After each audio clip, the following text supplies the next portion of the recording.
खबर उत्तर प्रदेश के श्रावस्ती जनपद से है, जहां पर श्रावस्ती जिले के अलग अलग इलाकों से एक शिकायत मिल रही है कि लोग राशन लेने के लिए कोटेदार की दुकान पर जाते हैं तो उनसे कहा जाता है कि 5 किलो भूसा लेकर आइए, उसके बाद आपको राशन दिया जाएगा।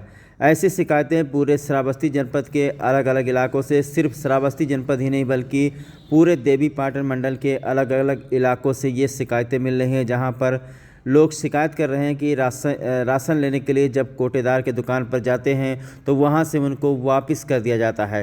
इस संबंध में जब हमने जिला पूर्ति अधिकारी दीपक कुमार वार्ष्णेय से बात की तो उन्होंने वास्तव में बहुत ही अच्छी बात बताई जो सबको सुननी चाहिए। दरअसल जिला पूर्ति अधिकारी दीपक कुमार वार्ष्णेय का ये कहना है कि आजकल जो हमारे किसानों की सबसे बड़ी समस्या है वो है छुट्टा जानवर। तो ये छुट्टा जानवर लगातार किसानों के खेतों को चट कर रहे हैं, छुट्टा जानवर लगातार भूखे भी मर रहे हैं। तो छुट्टा जानवरों के लिए हर हाल में सरकार को भूसे की व्यवस्था करनी पड़ेगी। और सबसे बड़ी बात तो आपको बता दें कि जो छुट्टा जानवर आजकल हमारे समाज में घूम रहे हैं वो किसी और की मेहरबानी से नहीं बल्कि किसानों की मेहरबानी से ही घूम रहे हैं। दरअसल जब तक ये जानवर दूध देते रहे तब तक किसानों ने उनको अपने पास रखा, और जब दूध देना बंद कर दिया तो किसानों ने उनको छोड़ दिया, बाद में ये छुट्टा जानवर कहलाए।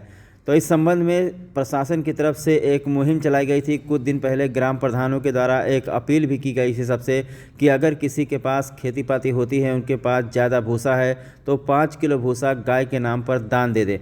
लेकिन इसके बावजूद भी श्रावस्ती ज़िले में देखा जा रहा है कि इसको लेकर के तमाम लोग शिकायत कर रहे हैं। गौ सेवा की भावना, गौ सेवा की भक्ति किसी के अंदर दिखाई नहीं दे रहा है।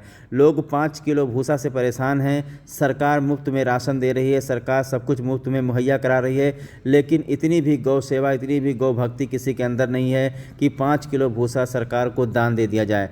तो इसी को लेकर के प्रशासन थोड़ा सा सख्ती अपना रहा है कि लोग 5 किलो भूसा लाएं, लेकिन भूसा देने के लिए कोई बाध्य नहीं है। जिसके अंदर गौ सेवा की भावना है वो गौ सेवा के लिए 5 किलो भूसा दे सकता है। जो भूसा नहीं देगा उसे भी राशन दिया जाएगा। ऐसे कोई सरकारी नियम नहीं निकला है कि जो भूसा नहीं देगा उसे राशन नहीं दिया जाएगा।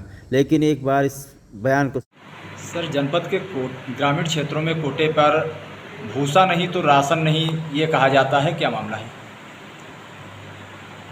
ऐसा कोई वो नहीं है। आज छुट्टा पशु एक विकट समस्या बनके समाज के सामने आ रही है। समाज के हर व्यक्ति की ये जिम्मेदारी है कि उन छुट्टा पशुओं को गौशालाओं में रखें, उनके खाने पीने का प्रबंध करें। ये आज हर व्यक्ति की जिम्मेदारी है। मैं समझता हूँ कि इसमें इतिहास गवाह है, शिक्षा का कभी व्यवसायीकरण नहीं हुआ। पहले गुरुकुल पद्धति थी, राजा से लेकर रंग तक का बच्चा उसमें निःशुल्क पढ़ता था।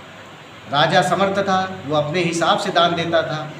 लोहारी का काम करता था गुरुकुल के, बढ़ई का काम करता था गुरुकुल के, कुम्हार का काम करता था, वैश्य अपना हिसाब से काम देता था गुरुकुल का, और इस तरह से सारे बच्चों को शिक्षा प्राप्त होती थी। जब समाज के इन लोगों ने अपनी जिम्मेदारियों से मुँह मोड़ लिया तो उस शिक्षा के शिक्षकों ने भी उसका पैसा, उस गुरुकुल को चलाने के लिए उसकी आयवज में पैसा लेना शुरू कर दिया। आज वैसी ही एक समस्या समाज के सामने छुट्टा पशुओं की।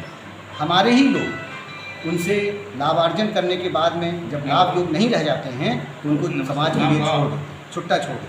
रात भर किसान जगता है खेतों में, पशुओं की रक्षा करता है, लेकिन वो इस बात को नहीं सोचता कि जो समस्या है उसका समाधान क्या है।